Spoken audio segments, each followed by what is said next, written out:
Hello and welcome everyone to a new video on your channel Mr. Tech Tips. Before watching the video, don't forget to subscribe to our channel and don't forget also to like this video. In today's video, I will show you how to block ads on Xiaomi devices. So to do this, you have just to go to settings and after that scroll down until you find Google, like option called Google. Go for it. And after that, click on all services, scroll down a little bit until you find the word ads, click on it.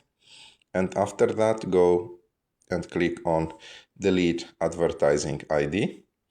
And after that, click on delete advertising ID. And as you can see, advertising ID deleted.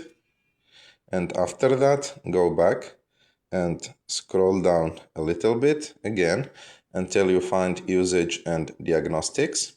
Click on it, and after that turn this option off, and like that you will block ads on your Xiaomi device. I hope that you like this video. If you like this video, don't forget to subscribe to our channel, to like this video, and see you in the next one.